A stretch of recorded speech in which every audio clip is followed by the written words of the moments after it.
Hello, this is Anviti. Welcome to News with NDTV. It's Wednesday, July 23rd, and coming up in today's episode, RJD mounts scathing attacks on Nitish Kumar and NDA government, while JDU MP calls SIR a Tughlaqi Farman. Tanushree Dutta breaks down on her alleged harassment and no justice in Maharashtra claims. Vice President election process expected in September. And what India gains after Prime Minister Modi's UK visit. RJD's Tejashwi Yadav has launched a scathing attack on the ruling government on the special intensive revision of the voter bank in the poll-bound state. Quote, "The government is now choosing voters. Earlier voters used to choose the government," said the opposition leader. To add salt to the wound, ruling alliance's MP Giridhari Yadav, an MP from JDU, has claimed that this is a Tughlaqi Farman or an unreasonable diktat by the Election Commission. Speaking with ANI outside the parliament, he claimed Election Commission has no knowledge of Bihar's history or geography, and he asked that during the monsoon season when farming is still ongoing, how will someone, a regular person, arranged the documents required for SIR.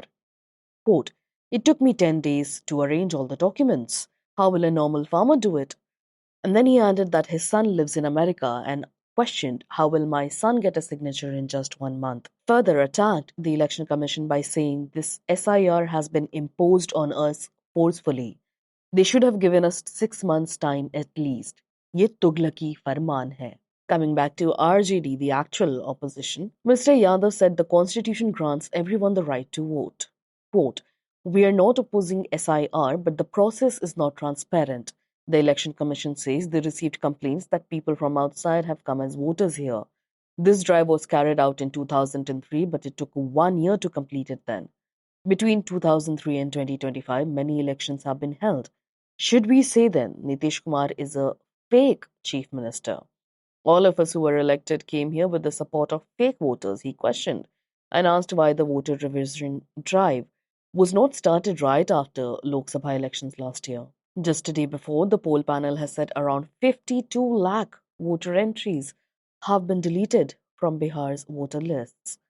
Last week, the EC also said a significant number of voters were from foreign countries. The opposition has alleged that the Election Commission's exercise, which they claim has been ordered by the BJP, the Bharatiya Janata Party, targets voters from marginalized and poorer communities that they see as the opposition's voter base. The opposition also criticized the EC's decision to exclude commonly accepted government-issued IDs, including the Aadhaar and its own identity card. In fact, the voter card is not valid as voters' verification. Earlier this month, RJD chief, the face of the opposition, questioned the claim that over 80% of the voters had been re-verified when an estimated 4 crore live outside the state. After releasing her emotional video on the alleged harassment she faces, actor Tanushree Dutta, who was one of the whistleblowers of the 2018 Me Too movement in Bollywood when she accused acclaimed actor Nana Patekar of assaulting her, told NDTV she does not expect any justice in Maharashtra. Quote, "My experience with the Mumbai police during the 2018 Me Too movement left a very bitter taste in my mouth. They encouraged me to file an FIR. Back then, I spent 4 to 5 hours at the station, gave a detailed statement, and kept following up, and nothing came of it. In Maharashtra, these molesters and harassers are often hobnobbing with politicians. They are protected, so there's no real scope of justice," unquote. Tanushree Dutta, who is often credited with kickstarting the global sexual assault and harassment victims movement called Me Too in India, told NDTV and claimed in her post that the recent attacks she faced are a reaction to her original complaint. Though the global movement saw power brokers and holders of Hollywood, such as Harvey Weinstein and Bill Cosby, held accountable and ultimately jailed, it had little momentum and lesser impact in Bollywood. For background, the actor posted a video recently on Instagram in which she was seen crying and begging for help with the caption, "I'm sick and tired of this harassment. It's been going on since 2018 Me Too. आज fed up होकर मैंने police को call किया. Please someone help me do something before it's too late. In the video, she claims, quote, loud noises like this and other very loud banging noises at odd hours for the last couple of years. I got tired of complaining to the building management and gave up. She said the disturbances worsened recently while she was unwell. Some random people came to my door and started ringing the bell despite instructions of do not disturb. Ms. Datta had first accused Nana Patekar of inappropriate behavior during a 2008 film shoot and formally complained in 2018. Her lawyer had also requested narco analysis and lie detector test for the accused, including Patekar and others involved in the project. She alleges that since then she has faced systematic harassment, including tampered food deliveries, packages being meddled with, and strangers entering her hotel rooms using spare keys. She claims it's a psychological warfare, claiming these incidents began after she fell seriously ill and was diagnosed with the chronic fatigue syndrome. Now she says similar tactics are being used at her home. Quote, foul-smelling substances have been left outside my door. When I called the police, they spoke to the watchman, but no one took responsibility. Unquote.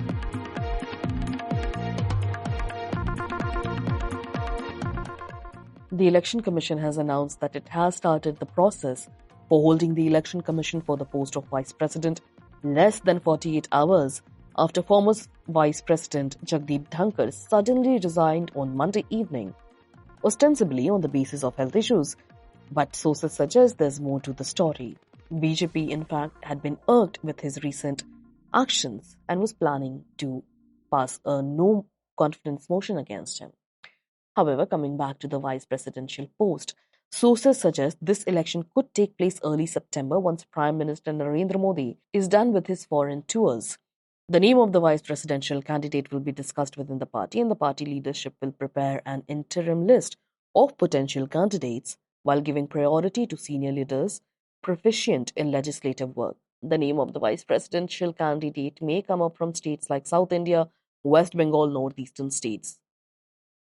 What the opposition will do? Well, Samajwadi President Akhilesh Yadav told NDTV that the opposition parties will sit together and decide the strategy for the next vice presidential election without going into any further detail. It would be interesting to see that if, like Lok Sabha, all the joint India bloc parties will have a collective view. The resignation of Jagdeep Dhankhar, formally accepted by President Draupadi Murmu, has vacated the post of Vice President nearly 2 years before the scheduled end of Mr. Dhankhar's term. According to Article 68(2) of the Constitution, there is no fixed timeline within which Vice Presidential election must be held in the event of a resignation. The provision, however, mandates that the election should be conducted as soon as possible. According to Election Commission sources, preparation began immediately after the Home Ministry formally communicated the resignation to the Commission. A formal notification indicating the need for an election is likely to be issued within the next 2 to 3 days. As per the Presidential and Vice Presidential Elections Act 1952, once the notification is issued, Election Commission is mandated to complete the process, including nominations, scrutiny, withdrawals, polling, and counting within a maximum of 32 days. Accordingly, the next Vice President of India is expected to be elected and sworn in early September. Mr. Dhankhar's resignation, publicly attributed to health reasons, follows a week of political turbulence. According to sources, the chain of events leading to the resignation began with a controversial decision taken by Mr. Dhankhar in his capacity as the chairman of the Rajya Sabha. On Monday, Mr. Dhankhar accepted a motion from opposition MPs seeking the impeachment of Justice Yashwant Verma, a High Court judge at the center of a corruption investigation, even as BJP were planning its own motion to be submitted to the Lok Sabha, and this did not sit down well with the ruling party and its allies. India and the United Kingdom are set to sign a major free trade agreement on Thursday, marking the end of nearly 3 years of negotiations. The agreement is being finalized during Indian Prime Minister Narendra Modi's visit to Britain, his fourth since taking office in 2014. He is expected to arrive in the country's capital this afternoon at the time of the recording and meet with UK Prime Minister Keir Starmer. The deal is India's first major trade agreement with a developed country, so to speak, in over 10 years. It is expected to come into effect within the next year, following necessary approvals by the UK Parliament and India's Union Cabinet. Under the agreement, both nations have agreed to reduce tariffs on a wide range of goods. India will gradually cut its import duties on Scotch whisky and gin from 150% to 40% over a 10-year period. Tariffs on UK-made cars, currently over 100%, will also drop to 10%, but under a quota system. Other UK products such as cosmetics, chocolates, biscuits, medical devices, and salmon fish will also see tariff reductions. In return, the UK will provide duty-free access to 99% of Indian exports, covering nearly the entire current trade value between the two countries. Several Indian industries are set to benefit, especially textiles, footwear, auto components, machinery, and gems and jewelry, many of which currently face tariffs of 4% to 16% in the United Kingdom. Electric and hybrid vehicle manufacturers will gain preferential access under a new quota system. Indian firms like Tata Motors, Welspun India, Arvind Limited, Bata India, and Bharat Forge are among those expected to benefit. British projections suggest the FTA could boost UK's economy by £4.8 billion. Consumers there may also see lower prices on Indian products such as garments, shoes, and food items. UK-based companies such as Diageo and car makers Aston Martin and Jaguar Land Rover, which is now owned by Tata Motors, will benefit from improved access to India's large and growing market. The deal also includes provisions on services and mobility.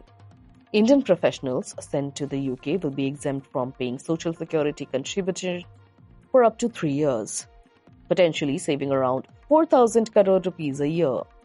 The UK will also offer temporary access to Indian chefs, musicians, and yoga instructors.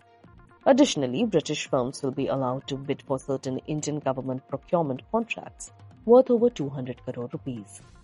Prime Minister Modi is expected to hold talks with UK Prime Minister Keir Starmer on a wide range of topics, including trade, education, health, energy, and security. He is now scheduled to visit Maldives just 2 days later, on the 25th of July.